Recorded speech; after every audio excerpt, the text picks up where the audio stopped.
साल 1974 में एक इंडियन फिल्म क्रू पहली बार एक ऐसे आइलैंड पर डॉक्यूमेंट्री बनाने जा रहा था जहां से कोई भी जिंदा वापस लौटकर नहीं आता। जब वह लोग उस आइलैंड के करीब पहुंचे तो आइलैंड पर मौजूद जंगलों से कुछ अजीबोगरीब लोग बाहर निकलकर आए और डॉक्यूमेंट्री बनाने आई टीम पर अपने तीरों से हमला करने लगे। इस हमले में एक तीर डायरेक्टर की टांग पर जा लगा और उन्हें उल्टे पांव वापस भागना पड़ा। आखिर यह आइलैंड कौन सा है और आज इतनी एडवांस टेक्नोलॉजी होने के बावजूद भी कोई यहाँ क्यों नहीं जा पाता? इंडिया के ईस्ट में करीब 1400 किलोमीटर दूर अंडमान और निकोबार आइलैंड्स मौजूद हैं। ये 572 छोटे छोटे आइलैंड्स का एक ग्रुप है जिनमें से सिर्फ 38 आइलैंड्स पर ही लोग रहते हैं। अगर मैप में देखा जाए तो इन आइलैंड्स में पोर्ट ब्लेयर सबसे ज्यादा आबादी वाला शहर है, जहां पर एक एयरपोर्ट भी मौजूद है। लेकिन हैरानी की बात यह है कि इतनी चहल पहल वाले शहर से सिर्फ 50 किलोमीटर दूर एक ऐसा आइलैंड मौजूद है जहां पर रहने वाले लोगों ने अपनी एक अलग ही दुनिया बसा रखी है। नॉर्थ सेंटिनल आइलैंड के नाम से जाना जाने वाला यह आइलैंड करीब 60 स्क्वायर किलोमीटर बड़ा है, जो लगभग पूरी तरह से घने जंगलों से घिरा हुआ है। इसी वजह से किसी सैटेलाइट या ड्रोन का इस्तेमाल करके इसके अंदर देखा नहीं जा सकता। इस आइलैंड पर आखिर कौन लोग रहते हैं और यहाँ क्या राज छुपे हैं, ये आज तक कोई नहीं जान पाया। इतिहास में कई बार इस आइलैंड पर जाने की कोशिश की गई है, लेकिन यहाँ रहने वाले लोग किसी भी बाहरी इंसान को अपने आइलैंड पर बर्दाश्त नहीं करते। बाहरी इंसान को देखते ही ये लोग गुस्से में आ जाते हैं और अपने तीरों से तुरंत हमला कर देते हैं। इनके बारे में कहा जाता है कि ये लोग आज भी स्टोन एज में जी रहे हैं। लेकिन ऐसा क्यों है? ये लोग बाहर की दुनिया से कोई कनेक्शन क्यों नहीं रखना चाहते? ये सब जानने के लिए हमें नॉर्थ सेंटिनल आइलैंड के इतिहास को समझना होगा। नॉर्थ सेंटिनल आइलैंड पर रहने वाले इन लोगों को नॉर्थ सेंटिनलीज कहा जाता है। ऐसा माना जाता है कि ये लोग आज से करीब 26,000 साल पहले इस आइलैंड पर आकर बसे थे। उस समय समुद्र का स्तर आज की तुलना में बहुत कम था और ये सभी आइलैंड्स एशियन कॉन्टिनेंट से जुड़े हुए थे। लेकिन समय के साथ ग्लोबल वार्मिंग और समुद्र के स्तर में बढ़ोतरी के कारण ये आइलैंड्स बाकी दुनिया से कट गए। यहाँ रहने वाले लोग पूरी तरह से अलग थलग पड़ गए। नॉर्थ सेंटिनल की पहली रिकॉर्डेड साइटिंग साल 1771 में हुई थी, जब एक सर्वे शिप इस आइलैंड के पास से गुजरी और वहां से रोशनी आती देखी गई। लेकिन उन्होंने आइलैंड को विजिट नहीं किया। इसके बाद कई सालों तक किसी ने वहां जाने की कोशिश नहीं की। फिर साल 1867 में एक मर्चेंट शिप का इस आइलैंड के पास एक्सीडेंट हो गया।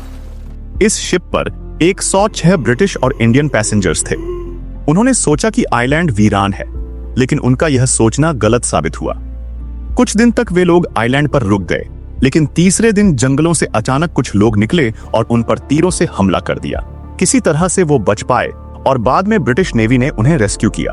1880 में British officer Maurice Vidal Portman Sentinelese लोगों से संपर्क बनाने पहुंचे। उन्होंने वहां एक बुजुर्ग कपल और 4 बच्चों को देखा और उन्हें किडनैप करके पोर्ट ब्लेयर ले आए।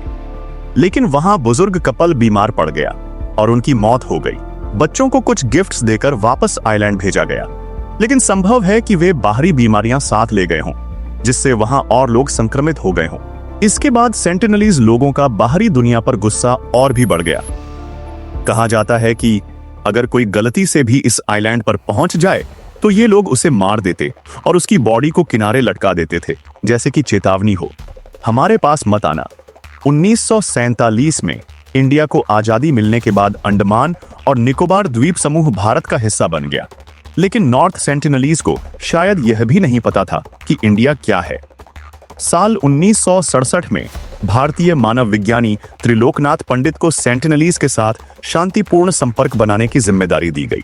साल 1974 में एक इंडियन फिल्म क्रू त्रिलोकनाथ पंडित और आर्म्ड फोर्सेस के साथ मिलकर नॉर्थ सेंटिनल आइलैंड पर डॉक्यूमेंट्री शूट करने पहुंचा। उन्होंने तट पर कुछ गिफ्ट्स रखे, नारियल, कुछ औजार और एक जिंदा सूअर। शुरुआत में सब कुछ शांत लग रहा था, लेकिन कुछ देर बाद ही जंगल से सेंटिनलीज बाहर निकले और बिना कोई चेतावनी दिए हमला कर दिया। एक तीर सीधा डायरेक्टर की टांग में आकर लगा और टीम को जान बचाकर उल्टे पांव लौटना पड़ा। सेंटिनलीज ने सूअर को वहीं मार डाला और उसे रेत में दफना दिया। यही वो पल था जब पहली बार ये रहस्यमयी जनजाति कैमरे में रिकॉर्ड हुई थी। 1981 में एक मर्चेंट शिप प्राइम रोज बांग्लादेश से ऑस्ट्रेलिया जा रही थी, लेकिन तूफान में फंसकर इस आइलैंड के पास फंस गई। उस पर मौजूद 30 लोग किसी तरह शिप पर ही रुके रहे और 1 हफ्ते के बाद हेलीकॉप्टर से रेस्क्यू किए गए। वो शिप आज भी गूगल मैप्स पर नॉर्थ सेंटिनल के पास देखी जा सकती है। फिर साल 1991 में इंडियन एंथ्रोपोलॉजिस्ट मधुमाला चट्टोपाध्याय बिना हथियार के वहां पहुंची और सेंटिनलीज को नारियल दिए।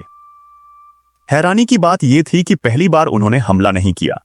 इसके बाद कुछ और बार नारियल दिए गए, लेकिन यह शांत व्यवहार ज्यादा दिनों तक नहीं टिक सका।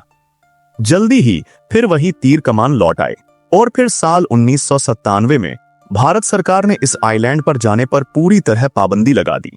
2004 की सुनामी के बाद इंडियन कोस्ट गार्ड ने हेलीकॉप्टर से जांच की कोशिश की कि सेंटिनलीज सुरक्षित हैं या नहीं, लेकिन जवाब में उन्हें तीरों की बौछार मिली, यानी वो जिंदा भी थे और पहले से ज्यादा सतर्क भी। 2006 में 2 मछुआरे गलती से उस आइलैंड के पास पहुंच गए। सेंटिनलीज ने उन्हें मार दिया। इसके बाद सरकार ने 5 किलोमीटर के दायरे में किसी के भी जाने पर सख्त रोक लगा दी। 2018 में एक अमेरिकी मिशनरी जॉन एलन चाउ वहां धर्म प्रचार के इरादे से गया। उसने एक मछुआरे को रिश्वत देकर रास्ता बनवाया, लेकिन जैसे ही वह आइलैंड पर उतरा, सेंटिनलीज ने उसकी भी जान ले ली। आज भी यह रहस्य बना हुआ है। क्या सेंटिनलीज सच में दुनिया से कटकर जीना चाहते हैं, या वे किसी ऐसे राज की हिफाजत कर रहे हैं जो दुनिया से छुपा है? अगर आपको यह वीडियो पसंद आया हो तो लाइक करें और चैनल माई स्टोरी टाइम को सब्सक्राइब करना न भूलें। मिलते हैं अगले वीडियो में। तब तक के लिए जय हिंद।